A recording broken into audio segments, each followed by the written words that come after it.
आप सुन रहे हैं आज तक रेडियो।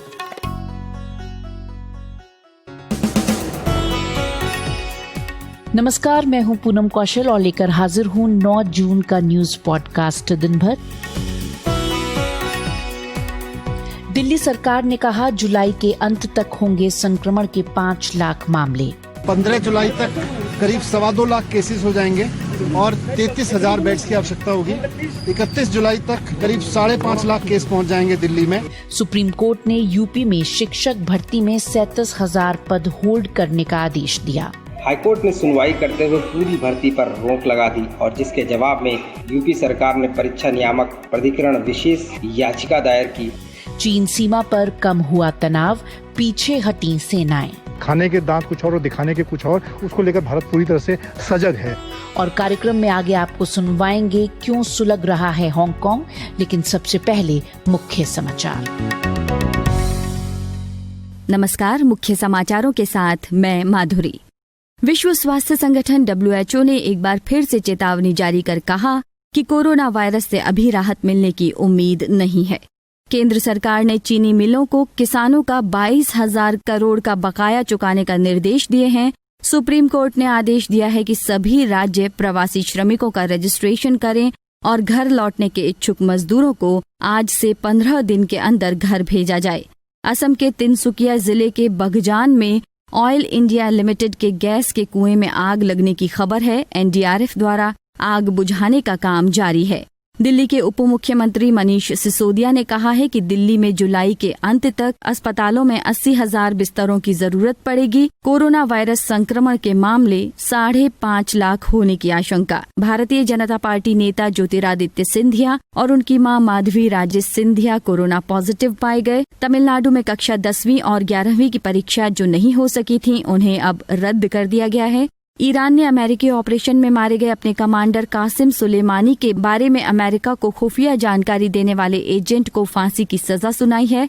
अमेरिका के राष्ट्रपति डोनाल्ड ट्रंप ने कहा है कि विरोध प्रदर्शनों के दौरान भारतीय दूतावास के सामने लगी महात्मा गांधी की प्रतिमा को नुकसान पहुंचाना अपमानजनक है। जुलाई में मंगल ग्रह के लिए मिशन लॉन्च कर संयुक्त अरब अमीरात ऐसा करने वाला पहला देश बन जाएगा। वेस्ट इंडीज की क्रिकेट टीम 3 टेस्ट मैचों की सीरीज खेलने के लिए आज इंग्लैंड के मैनचेस्टर पहुंच गई है और बंगाल की खाड़ी के ऊपर बन रहे कम दबाव के क्षेत्र के कारण ओडिशा, आंध्र प्रदेश, तेलंगाना, कर्नाटक, कोंकण और केरल में भारी बारिश की संभावना है। ये थे अब तक के मुख्य समाचार। कार्यक्रम में आज सबसे पहले बात दिल्ली की। राष्ट्रीय राजधानी दिल्ली में कोरोना संक्रमण और अस्पतालों में बिस्तरों की उपलब्धता को लेकर सियासत जोरों पर है। आज दिल्ली आपदा प्रबंधन प्राधिकरण की बैठक के बाद उप मुख्यमंत्री मनीष सिसोदिया ने पत्रकारों से बात करते हुए कहा कि अगर इसी रफ्तार से कोरोना फैला तो राजधानी में 31 जुलाई तक 5 लाख से अधिक मामले हो सकते हैं। मुख्यमंत्री अरविंद केजरीवाल इस समय बीमार हैं और उनका कोरोना टेस्ट किया गया है। राहत की बात ये रही कि उनकी रिपोर्ट नेगेटिव आई है, यानी उनको कोरोना नहीं है। मनीष सिसोदिया केजरीवाल की जगह आज बैठक में शामिल हुए थे। सुनते हैं मनीष सिसोदिया ने क्या कहा। अभी एसडीएम की मीटिंग में इस बात पे चर्चा हुई कि दिल्ली में जो कोरोना के केसेस बढ़ रहे हैं उनका स्टेटस क्या है, किस गति से बढ़ रहे हैं। लगभग 12-13 दिन में दिल्ली में कोरोना के केसेस डबल हो जा रहे हैं। अभी जो डेटा प्रेजेंट किया गया उसमें ये बताया गया कि 30 जून तक दिल्ली में 15,000 बेड्स की आवश्यकता होगी, 15 जुलाई तक 33,000 बेड्स की आवश्यकता होगी और 31 जुलाई तक 80,000 बेड्स की आवश्यकता होगी। 15 जून तक 44,000 केसेस होंगे और करीब 6,600 बेड्स की आवश्यकता होगी। 30 जून तक 1 लाख केसेस पहुंच जाएंगे और 15,000 बेड्स की आवश्यकता होगी। 15 जुलाई तक करीब 2.25 लाख केसेस हो जाएंगे और 33,000 बेड्स की आवश्यकता होगी। 31 जुलाई तक करीब 5.5 लाख केस पहुंच जाएंगे दिल्ली में और उसके लिए करीब 80,000 बेड्स की आवश्यकता होगी। वेदांता अस्पताल के निदेशक डॉक्टर नरेश त्रेहन का कहना है कि दिल्ली में हालात चिंताजनक होते जा रहे हैं। देखिए कि ये चिंताजनक है कि आंकड़े बहुत बढ़ रहे हैं और इसके अंदर 3 चीजों की समझ होनी चाहिए हमें। एक तो सबसे पहली बात है कि जनता की लड़ाई है ये, और हम इसके पहरेदार हैं या हम आर्मी हैं जो लड़ रहे हैं, जो बीमार हो रहे हैं उनकी चिकित्सा कर रहे हैं। पर जो असलियत है वो जनता को बहुत केयरफुल होगी। अगर जो जनता अब खुल रहा है, अगर जो जनता लापरवाही होगी तो लाखों और लाखों में केस आएंगे। अगर जो जनता ने जो 3 धर्म हमने बताए हैं उसका अगर जो पालन किया तो इसका ये काफी हद तक रुक सकता है फैलना। तो एक तो ये बात है। दूसरी बात ये है कि 3 हिस्सों में इसको डिवाइड किया गया है। एक वो जो केस हैं जिनको इन्फेक्शन हो गई पर उनको कोई ज्यादा सिम्टम्स नहीं है या बहुत माइल्ड सिम्टम्स हैं, उनके पास अगर जो घर पे फैसिलिटी है आइसोलेट होने की तो उनके पूरा प्रोटोकॉल है कि कैसे वो अपने आप को अपने घर में ही आइसोलेट कर लें, तो हॉस्पिटल में जाने की जरूरत नहीं है। इसके उसके पैकेजेस भी हैं जिसके अंदर डॉक्टर घर पे ही मॉनिटर करेंगे। ये तो एक तरीका है, और इसमें हमने देखा गया है हमारी हिस्ट्री जो है कोविड इन्फेक्शन की कि बहुत हद तक लोग हैं जिनको या तो पता नहीं है, बहुत माइल्ड सिम्टम्स है और वो अपने आप ही रिकवर हो रहे हैं। तो एक तो वो कैटेगरी होगी। दूसरी है जिनको बुखार है, जिनको कुछ थोड़ी तकलीफ है बट इतनी ज्यादा ऑक्सीजन वगैरह की जरूरत नहीं है, उनके लिए कोविड केयर फैसिलिटीज बनी है। कोविड केयर फैसिलिटीज के लिए के माध्यम से कई होटल्स को लिया जा रहा है और जो भी पब्लिक स्पेसेस हैं खाली उनको यूज करके इन लोगों को उसमें रखा जा सकता है। हॉस्पिटल सिर्फ जो बीमार हो इस लेवल के कि उनको ऑक्सीजन की जरूरत है या उनका सांस फूल रहा है या उनके लिप्स ब्लू हो रहे हैं या उनको इंटेंसिव केयर की जरूरत है, तो काफी हद तक हमने देखा है कि 75-80% लोग जो जिनको होगा वो उनको हॉस्पिटल की जरूरत नहीं पड़ेगी। तो ये थे मेदांता अस्पताल के निदेशक डॉक्टर नरेश त्रेहन। वहीं दिल्ली के स्वास्थ्य मंत्री सत्येंद्र जैन ने पत्रकारों के साथ बातचीत में कहा कि दिल्ली में कोरोना का कम्युनिटी ट्रांसमिशन यानी कि सामुदायिक संक्रमण हो रहा है। उन्होंने कहा कि दिल्ली में ऐसे मामले बड़ी तादाद में हैं जिनके संक्रमण का सोर्स पता नहीं चला। लोग कह रहे हैं कि दिल्ली वालों का इलाज कहाँ पे होगा, दिल्ली वाले कहाँ जाएंगे। पूरे देश में दुनिया से जो फ्लाइट्स आई थी, दिल्ली और मुंबई 2 जगह आई थी, और ये बीमारी हिंदुस्तान में नहीं थी, हिंदुस्तान में बाहर से आई थी। और जब फ्लाइट्स दिल्ली और मुंबई में आई, आज मुंबई में 50,000 केस हैं और दिल्ली में लगभग 30,000 केस हैं। रणदीप गुलेरिया जो एम्स के डायरेक्टर उन्होंने कहा है, परंतु केंद्र सरकार ऑफिशियली शायद इसको नहीं मान रही। अभी एम्स के डायरेक्टर ने तो कहा है। वहीं एम्स के निदेशक डॉक्टर रणदीप गुलेरिया ने कहा है कि दिल्ली और मुंबई में कोरोना का लोकल ट्रांसमिशन हो रहा है। चाहे दिल्ली हो, चाहे बॉम्बे हो या और जगह हो, उसमें हम कह सकते हैं कि चांसेस हैं कि लोकल ट्रांसमिशन हो रहा है क्योंकि केसेस वहां पे ज्यादा आ रहे हैं। अगर हम पूरे देश की बात करें तो ऐसा सिचुएशन नहीं है। तो मेरा ये मानना है कि अगर हम अब 10-12 जो शहर है उनको देखें, 70 से 80% केसेस वहीं से आ रहे हैं और वहां पे जो है कुछ हद तक लोकल ट्रांसमिशन के चांसेस हैं। इसका यही मतलब है कि वहां पे जो ट्रांसमिशन है वो डायनेमिक्स अलग है, वहां पे ट्रांसमिशन कुछ हद तक ज्यादा हो रहा है और वहां पे हमें स्ट्रेस देने की जरूरत है, ज्यादा प्लानिंग की जरूरत है जिससे हम चेन ऑफ ट्रांसमिशन को वहां पे रोक पाएं। हालांकि सत्येंद्र जैन ने ये भी कहा कि केंद्र सरकार जब मानेगी तभी ये माना जाएगा कि कम्युनिटी ट्रांसमिशन शुरू हो चुका है।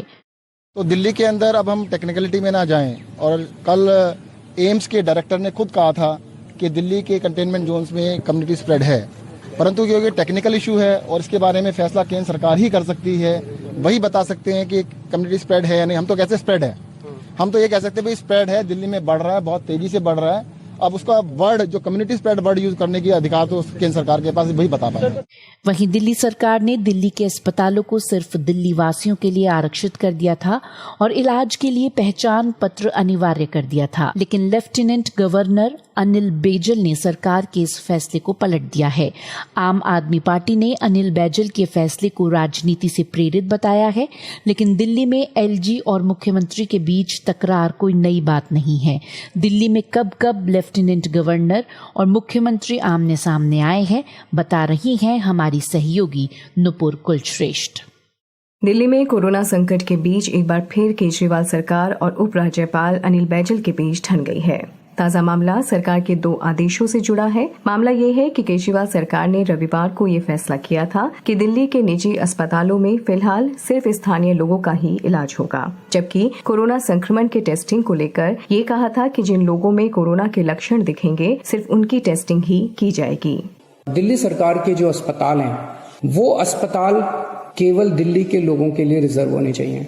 लेकिन एक ही दिन में केजरीवाल के इस निर्णय से काफी विवाद खड़ा हो गया। मामले को बढ़ता देख दिल्ली के उपराज्यपाल अनिल बैजल ने अगले ही दिन सरकार के इस फैसले को दरकिनार कर दिया और कहा कि दिल्ली में सभी का इलाज होगा जैसा अब तक होता आया है। उन्होंने ये भी कहा कि टेस्टिंग भी ICMR यानी Indian council of medical research की गाइडलाइंस के मुताबिक ही होंगी। LG के इस बयान पर सीएम केजरीवाल ने ट्वीट कर कहा कि LG के इस फैसले ने दिल्ली वालों के लिए बड़ी समस्या और चुनौती पैदा कर दी है। उन्होंने आगे लिखा कि देश भर से आने वाले लोगों के लिए कोरोना महामारी के दौरान इलाज का इंतजाम करना बड़ी चुनौती है। हालांकि ये पहला मौका नहीं है जब दोनों के बीच मतभेद देखने को मिल रहे हैं। उपराज्यपाल अनिल बैजल और दिल्ली सरकार के बीच टकराहट का पहला मामला तब देखने को मिला था जब पूर्व सैनिक रामकिशन ग्रेवाल के परिवार को 1 करोड़ रुपए मुआवजा देने का प्रस्ताव दिल्ली सरकार LG के पास लेकर आई थी। लेकिन LG ने ये कहकर प्रस्ताव खारिज कर दिया था कि पूर्व सैनिक हरियाणा का रहने वाला था और मुआवजा हरियाणा सरकार को देना चाहिए। इससे पहले 2015 में दिल्ली के मुख्य सचिव की छुट्टी पर जाने और कार्यवाहक मुख्य सचिव की नियुक्ति को लेकर दोनों के बीच संघर्ष की स्थिति बन गई थी। यही नहीं, दिल्ली सरकार में सलाहकारों की नियुक्तियों और इसमें LG के हस्तक्षेप पर भी काफी विवाद होता रहा है। केजरीवाल की महत्वाकांक्षी योजना मोहल्ला क्लिनिक, मुख्यमंत्री तीर्थ यात्रा योजना, यहाँ तक कि अधिकारियों की नियुक्ति और ट्रांसफर पोस्टिंग के अधिकारों को लेकर भी दोनों में काफी मतभेद रहे हैं और कई मामलों में तो मामला सुप्रीम कोर्ट तक जा चुका है। हालांकि उपराज्यपाल अनिल बैजल से पहले दिल्ली के पूर्व LG नजीब जंग के साथ भी केजरीवाल सरकार का टकराव लगातार देखने को मिला था। ऐसे में देखना ये होगा कि दिल्ली की सरकार आपसी मतभेद के बावजूद राजधानी की सेहत को कैसे दुरुस्त करती है और कोरोना संक्रमण से जूझ रहे दिल्ली वासियों को राहत कब तक दिला पाती है। नुपुर कुलश्रेष्ठ, आज तक रेडियो। वहीं एक सर्वे में पता चला है कि भारत में कोरोना संक्रमण से सबसे ज्यादा प्रभावित कंटेनमेंट जोन की 1/3 तक आबादी संक्रमित होकर अपने आप ठीक हो चुकी है। ये सर्वे ICMR ने किया है और इसकी रिपोर्ट प्रधानमंत्री कार्यालय से साझा कर दी गई है। रिपोर्ट में दावा किया गया है कि कुछ कंटेनमेंट जोन्स में 15 से 30% आबादी संक्रमित हो सकती है। वहीं जेनेटिक रिसर्च की जानी मानी कंपनी 23andMe ने अपने एक शोध के हवाले से कहा है कि किसी व्यक्ति का ब्लड ग्रुप भी ये तय कर सकता है कि उसके कोरोना संक्रमित होने की संभावना कितनी है। अधिक जानकारी दे रहे हैं हमारे सहयोगी आनंद श्रीवास्तव। कोरोना संकट के बीच एक तरफ जहां पूरी दुनिया की कोशिश इससे बचने के लिए वैक्सीन तैयार करने की है, वहीं इस बीच एक अच्छी खबर सामने आई है जिसे जानने के बाद कोरोना के कारण घबराए हुए लोग थोड़ी राहत की सांस लेंगे। ICMR ने लोगों के बीच कोरोना की पहुंच और इसके असर का पता लगाने के लिए सेरोलॉजिकल सर्वे किया था। इस सर्वे में यह पता चला है कि भारत की जनसंख्या का एक बड़ा हिस्सा कोरोना वायरस के संक्रमण के बाद खुद ही ठीक हो गया।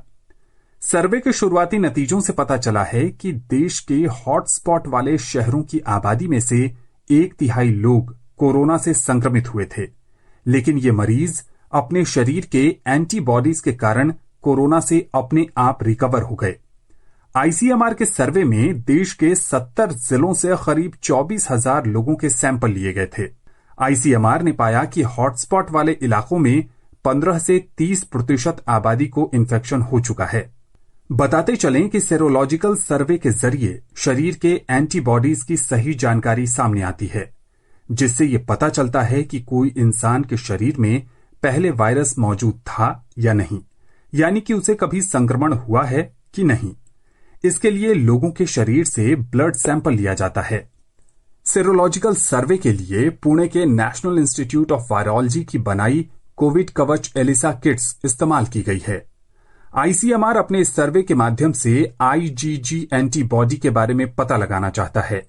कोविड-19 से लड़ने में सक्षम IgG एंटीबॉडी क्या है, इस बारे में हमने बात की इंडियन मेडिकल एसोसिएशन के पूर्व उपाध्यक्ष नरेंद्र बत्रा से। जब भी कोई कीटाणु अंदर हमारे शरीर में आता है तो 2 तरह की एंटीबॉडीज होती हैं। एक बनती है IgM और एक बोलते हैं IgG। जो IgM एंटीबॉडीज होती हैं, रोग प्रतिशोधक जो क्षमता होती है उनकी थोड़े दिन के लिए ही होती है, लेकिन जो IgG एंटीबॉडीज होती हैं वो काफी दिन तक रहती हैं। 6 महीने से लेकर 1-2 साल तक भी रह सकती हैं उनकी रोग प्रतिरोधक क्षमता। तो जो आईसीएमआर ने स्टडी की है वो IgG की है। इन लोगों में IgG की मात्रा पाया जाना ये बहुत अच्छा एक संदेश है कि ये काफी दिनों तक रोग प्रतिरोधक क्षमता इन लोगों में रहेगी। इस बीच रिसर्च की दुनिया की बड़ी संस्था 23andMe INC ने एक शोध के जरिए जानकारी दी है कि जिन लोगों का ब्लड ग्रुप O है उन्हें कोरोना से संक्रमित होने का खतरा कम होता है। इस रिसर्च में 7,50,000 से अधिक लोगों को शामिल किया गया था। वैसे इस बारे में डॉक्टर्स की राय अलग है। इस स्टडी से ये कहना कि यस जो O वाले हैं उनमें प्रतिरोधक क्षमता ज्यादा है, एक ब्लड ग्रुप वालों में प्रतिरोधक क्षमता कम है, ये कहना बहुत गलत होगा क्योंकि ये बहुत ही कम लोगों में देखा गया। और इसलिए मैं चाहूंगा कि लोग इस तरफ ज्यादा ध्यान ना दें क्योंकि हो सकता है ब्लड ग्रुप O वाले लोग से कि हमें तो कुछ नहीं होगा और वो सब जो एहतियात बरतने चाहिए कि social physical distancing, hand washing और मास्क पहनना वो उसको करना छोड़ दें। अलग अलग सर्वे के नतीजे चाहे जो कुछ भी कहें, हमें बिना लापरवाही के कोरोना से बचने के लिए सभी जरूरी सावधानी बरतने की आवश्यकता है। आनंद श्रीवास्तव, आज तक रेडियो। आज तक रेडियो आजतक.in/रेडियो ये हमारा पता है, लेकिन हम आपके पसंदीदा ऑडियो प्लेटफॉर्म्स पर भी हैं। Google podcast, Apple podcast, Spotify, Jio Saavn जैसे ठिकानों पर भी आप हमें सुन सकते हैं। और अगर YouTube आपकी पसंदीदा जगह है तो वहां पर भी हमें सब्सक्राइब कीजिए। आज तक रेडियो सुनता है सारा जहां। और अब बात उत्तर प्रदेश की। उत्तर प्रदेश में बेसिक शिक्षा विभाग में 69,000 सहायक शिक्षकों की भर्ती के मामले में रोज नए मोड़ आ रहे हैं। शिक्षा विभाग ने 2 जून को मेरिट के आधार पर नतीजे घोषित किए थे, लेकिन इन्हें हाईकोर्ट में चुनौती दी गई है। हाईकोर्ट ने 12 जुलाई तक भर्ती पर रोक लगा दी थी। अब आज सुप्रीम कोर्ट ने 37,000 से अधिक पदों को होल्ड करने का आदेश दिया है। इसी बीच प्रयागराज पुलिस ने भर्ती में फर्जीवाड़े के आरोप में 11 लोगों को गिरफ्तार किया है। क्या है ये पूरा मामला, बता रहे हैं लखनऊ से हमारे संवाददाता आशीष श्रीवास्तव। उत्तर प्रदेश की राजधानी लखनऊ में 69,000 सहायक शिक्षकों की भर्ती के मामले में राजनीति गर्मा गई है।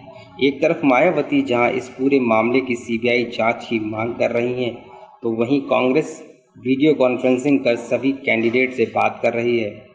हालांकि 3 जून को लखनऊ हाईकोर्ट ने इस पूरी भर्ती पर स्टे लगा दिया है और 10 जून को अगली सुनवाई होनी है। इस मामले की शुरुआत उस समय हुई जब 1 दिसंबर 2018 को सहायक शिक्षक उम्मीदवारों का नोट जारी हुआ और 6 जनवरी 2019 को लिखित परीक्षा आयोजित की गई।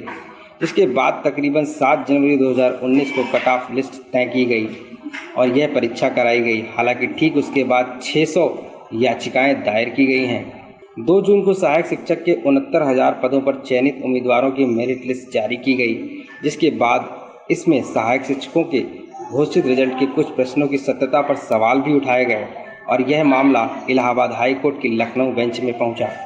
हाईकोर्ट ने सुनवाई करते हुए पूरी भर्ती पर रोक लगा दी और जिसके जवाब में यूपी सरकार ने परीक्षा नियामक प्राधिकरण विशेष याचिका दायर की और 69,000 बेसिक शिक्षकों की नियुक्ति रोके जाने के फैसले को चुनौती दी है और यह बताया है कि यह फैसला अवैध है, जिसके बाद कोर्ट ने फैसले को सुरक्षित रखकर अगली सुनवाई 12 जुलाई को पूरी करेगा।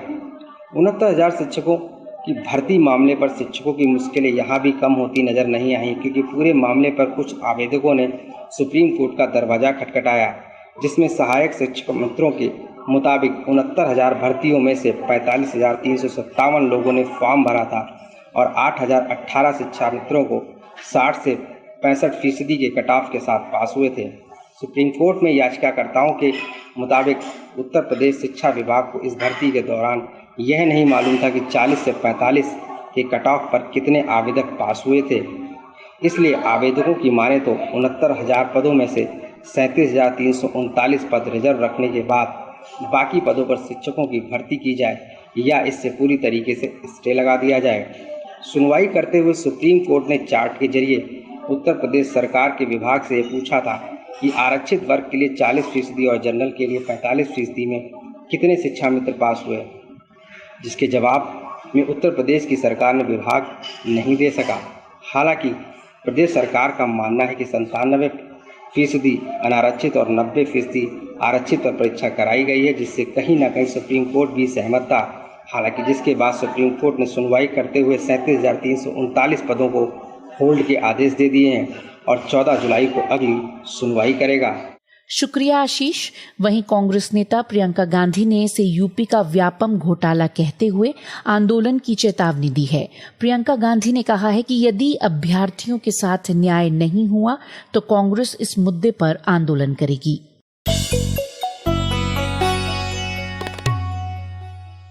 और अब बात भारत चीन सीमा पर चल रहे तनाव की। रिपोर्ट्स के मुताबिक लद्दाख में चीन की सेना 2.5 किलोमीटर पीछे हटी है। अधिक जानकारी दे रहे हैं हमारे संवाददाता मनजीत सिंह नेगी। लद्दाख में चल रहे सैन्य विवाद के बीच 6 जून को मोल्डो में भारत और चीनी सेनाओं के बीच में हुई बातचीत के बाद कुछ अब अच्छे संकेत आने शुरू हो गए हैं। जानकारी है कि जो गलवान नाला इलाका है वहाँ पर पेट्रोलिंग पॉइंट 14, 15 और हॉट स्प्रिंग में जो पेट्रोलिंग पॉइंट 17 है, वहाँ से जो चीनी सेना की कुछ टुकड़ियाँ हैं वो 2 किलोमीटर पीछे हटी हैं और भारत ने भी अपने इलाके में कुछ सैन्य टुकड़ियों को पीछे किया है।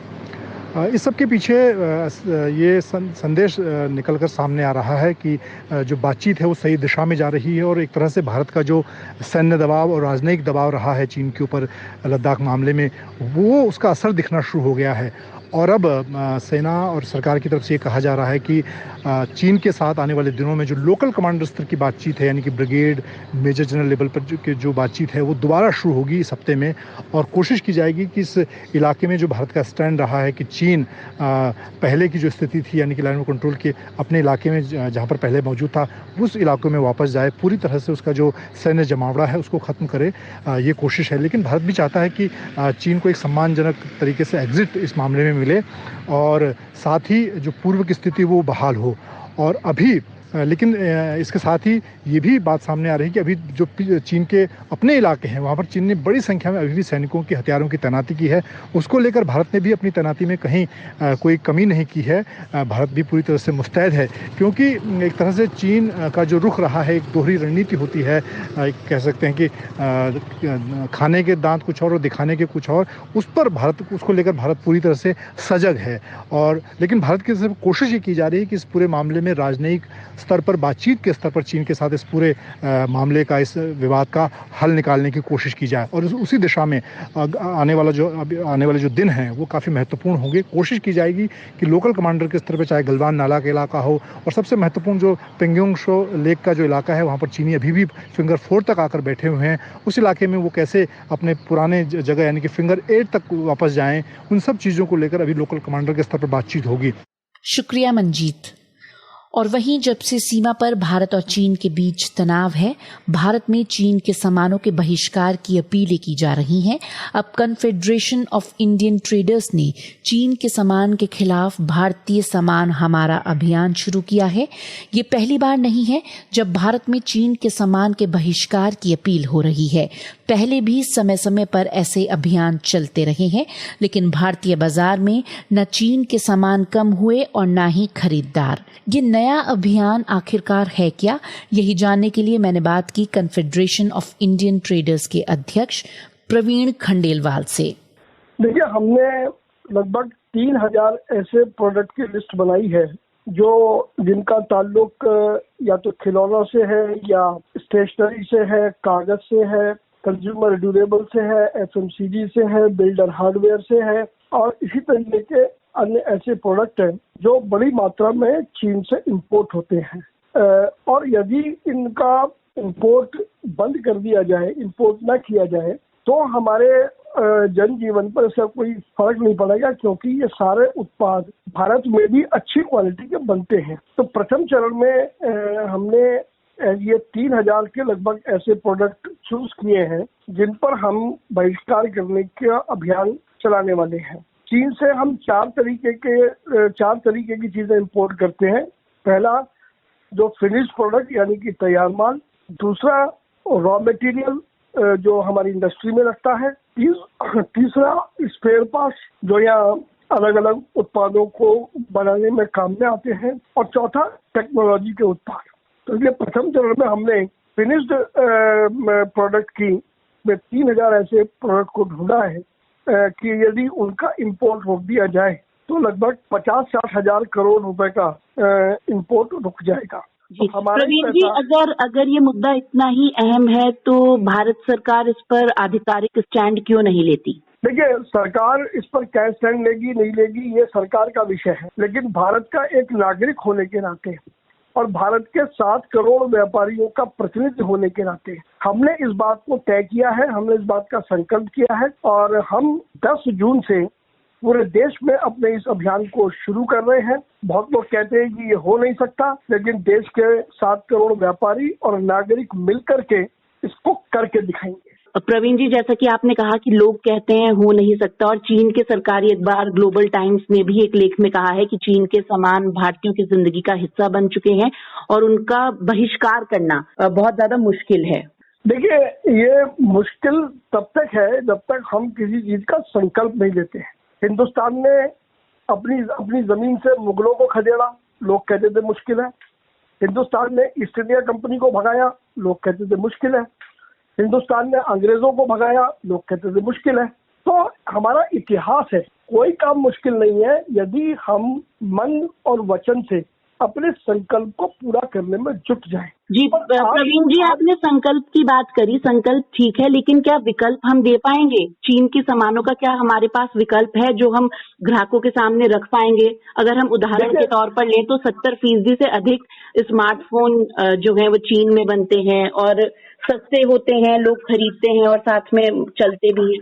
अभी हम सोचे कि सारा इम्पोर्ट एकदम बंद हो जाएगा, ये संभव नहीं है। ये एक लंबी प्रक्रिया है, इसमें कई वर्ष लगेंगे, लेकिन कहीं से तो हमको शुरुआत करनी पड़ेगी ना। इसीलिए हमने अभी पहले चरण में जो 3000 प्रोडक्ट वो चूज किए हैं जिन प्रोडक्ट में किसी प्रकार की कोई टेक्नोलॉजी अभी उसमें नहीं लग रही है। यदि हमने पहले चरण में सफलता पा ली तो फिर अब बाकी अगले चरणों के लिए निश्चित रूप से हमको एक आत्मबल मिलेगा।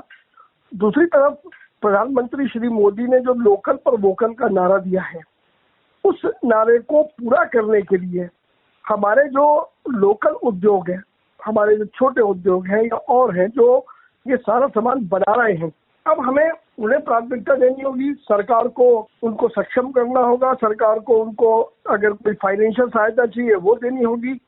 तो ये थे प्रवीण खंडेलवाल जो भारत के बाजार से चीन के सामान को खत्म करने की मुहिम छेड़ने जा रहे हैं। बढ़ते हैं आगे। अमेरिका में अफ्रीकी मूल के नागरिक जॉर्ज फ्लॉयड की पुलिस के हाथों मौत से पैदा हुए आक्रोश ने पूरी दुनिया को जकड़ लिया है। लंदन से लेकर न्यूयॉर्क तक बड़े पैमाने में प्रदर्शन हुए। ब्रिस्टल में प्रदर्शनकारियों ने गुलामों की खरीद फरोख्त से जुड़े रहे एडवर्ड कोल्स्टन के बुत को उखाड़ दिया। अब लंदन के मेयर सादिक खान ने कहा है कि गुलामी से जुड़े बुतों को हटाया जाएगा और ऐसे लोगों के नाम पर रखे गए सड़कों के नामों को बदला जाएगा। इसी बीच आज ह्यूस्टन में जॉर्ज फ्लॉयड का परिवार उनका अंतिम संस्कार करेगा। इस समारोह का लाइव प्रसारण भी किया जाएगा। अधिक जानकारी दे रहे हैं हमारे वरिष्ठ सहयोगी परवेज आलम। अमेरिका के काले मूल के जॉर्ज फ्लॉयड की पुलिस हिरासत में मौत के बाद ब्रिटेन के कई शहरों में रेसिस्ट या जातिवादी नीतियों के खिलाफ बड़े प्रदर्शन हुए हैं। इंग्लिश शहर ऑक्सफोर्ड, जो कि अपनी ऑक्सफोर्ड यूनिवर्सिटी के लिए दुनिया भर में मशहूर है, उन शहरों की सूची में शामिल हो गया है जहां ब्रिटेन के कोलोनियल पास्ट या औपनिवेशिक अतीत की याद दिलाने वाले स्टैचूज के खिलाफ प्रदर्शन हो रहे हैं। ऑक्सफोर्ड के प्रदर्शनकारी मांग कर रहे हैं कि वहां सुप्रसिद्ध ओरियल कॉलेज में लगे सिसिल रोड्स के स्टैचू को फौरन हटाया जाए। 19वीं सदी के बदनाम इंपीरियलिस्ट या साम्राज्यवादी, हीरों के व्यापारी और साउथ अफ्रीका के शासक सिसिल रोड्स ने न सिर्फ ये कि काले लोगों के खिलाफ रंगभेद नीतियां लागू की, बल्कि दक्षिण अफ्रीका और आसपास के देशों में काले मूल की जनता का बहुत ही बेदर्दी से दमन भी किया। उन्हीं के नाम पर सदर्न रोडेशिया और नॉर्दर्न रोडेशिया देशों के नाम पड़े। सदर्न रोडेशिया अब जिम्बाब्वे कहलाता है और नॉर्दर्न रोडेशिया का नाम बदलकर जाम्बिया रख दिया गया है। सिसिल रोड्स अंग्रेजों के झंडा बरदार थे, गोरों को बाकी लोगों के मुकाबले में बेहतर रेस मानते थे, लेकिन साथ ही उनकी मौत के बाद उनकी दौलत का एक बड़ा हिस्सा पढ़ाई के कामकाज और रोड्स स्कॉलरशिप पर भी खर्च होता है। प्रदर्शनकारी सिसिल रोड्स को कोलोनियलिज्म या उपनिवेशवाद का सबसे बड़ा प्रतीक मानते हैं। अभी पिछले रविवार को एक और इंग्लिश शहर ब्रिस्टल में प्रदर्शनकारियों ने 17वीं सदी के गुलामों की तिजारत करने वाले व्यापारी एडवर्ड कोल्स्टन का स्टैचू शहर के चौक से नीचे गिराया और गुस्से से उसे घसीटते हुए खींचते हुए पास की नदी में धकेल दिया।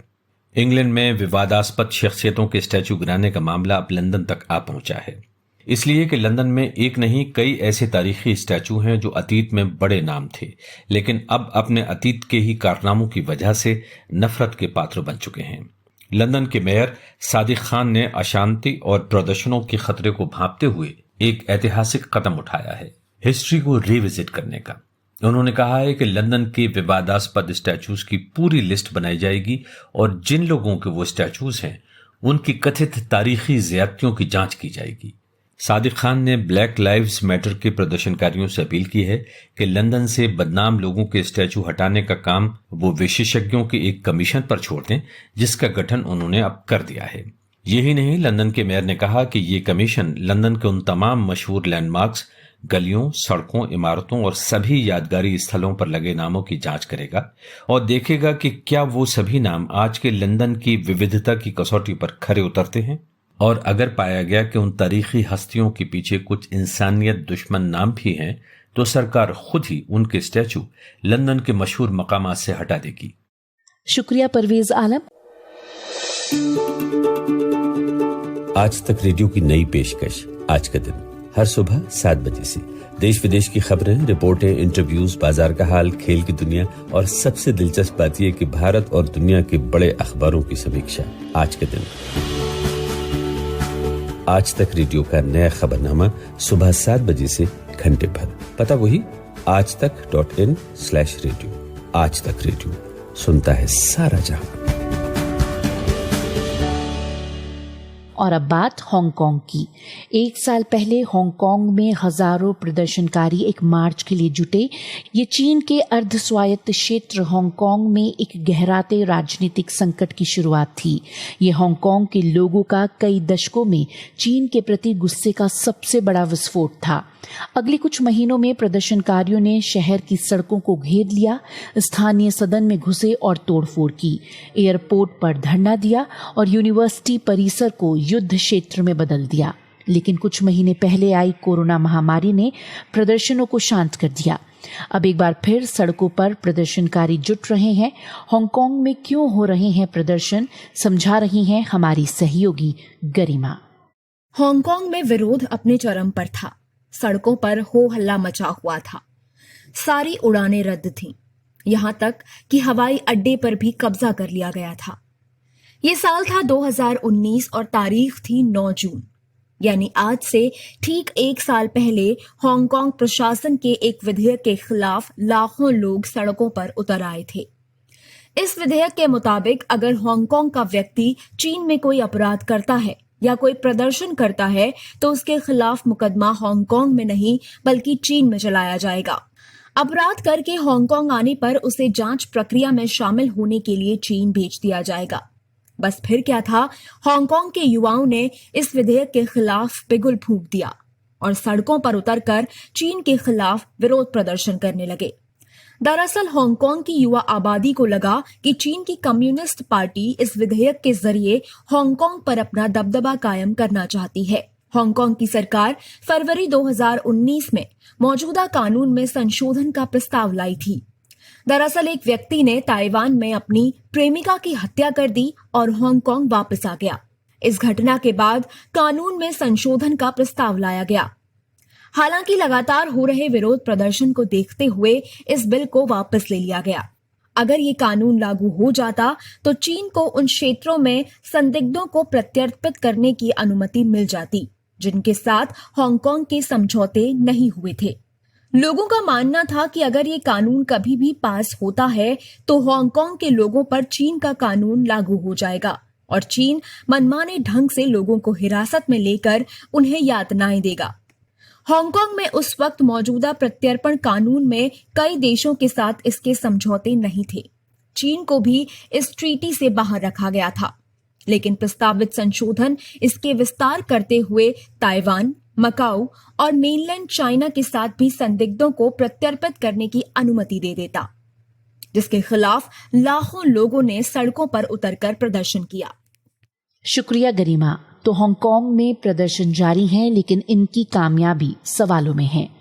और अब बाजार का हाल जानते हैं हमारे मार्केट एक्सपर्ट शुभम शंकरधर से। मंगलवार के सत्र में भारतीय शेयर बाजार में मुनाफा वसूली देखने को मिली। सेंसेक्स निफ्टी दोनों ही प्रमुख सूचकांक 1% से ज्यादा की गिरावट के साथ बंद हुए। बैंक निफ्टी में करीब 2% से ज्यादा की गिरावट देखने को मिली। Mid cap index, small cap index में भी गिरावट थी। एडवांस डिक्लाइन रेशियो की बात करें तो 115 शेयरों में गिरावट थी नेशनल स्टॉक एक्सचेंज पे, जबकि इसके सामने 627 शेयर ऐसे थे जिनमें बढ़त देखने को मिली। बाजार में आज शुरुआत जब हुई तब बाजार हरे निशान में खुले, उसके बाद थोड़ी सी गिरावट देखने को मिली। उसके बाद बाजार ने दिन के कारोबार में नया उच्चतम स्तर बनाया।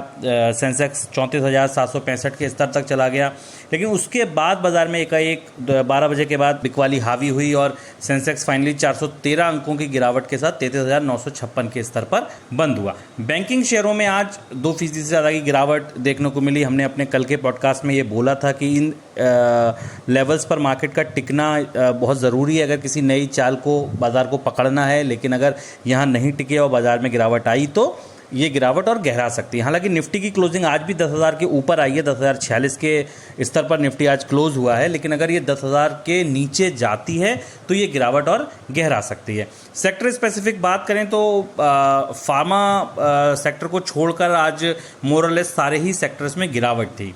Banking, finance, technology, oil and gas, automobile, telecom, ये सारे सेक्टर्स ऐसे थे जहां आज गिरावट देखने को मिली। सबसे ज़्यादा गिरावट जिन शेयरों में थी उनमें आज सबसे पहला नाम था ICICI बैंक का, जहां 3% से ज़्यादा की गिरावट थी। भारतीय एयरटेल, वहाँ भी करीब 3% की गिरावट थी। HDFC बैंक, वहाँ भी करीब 2.25% की गिरावट थी। बजाज फिनसर्व करीब 2.5% की गिरावट। कोटक महिंद्रा बैंक 2.5% की गिरावट। एक्सिस बैंक, आप मतलब देख सकते हैं कि जो भी दिग्गज कंपनियां थीं बैंकिंग फाइनेंशियल सेक्टर की, उनमें आज गिरावट थी। जबकि जो खरीदारी थी वो IndusInd bank, Sun Pharma, Mahindra and Mahindra, HDFC bank और एशियन पेंट के शेयरों में देखने को मिली। तो आज का दिन भर कार्यक्रम अब समाप्त होता है। आप हमें गूगल पॉडकास्ट, स्पॉटिफाई और जियो सावन के अलावा और भी कई ऑडियो प्लेटफॉर्म्स पर सुन सकते हैं। अपना फीडबैक आप हमें radio@aajtak.com पर ईमेल करना ना भूलें। फिलहाल मुझे यानी कि पूनम कौशल को दीजिए इजाजत। नमस्कार।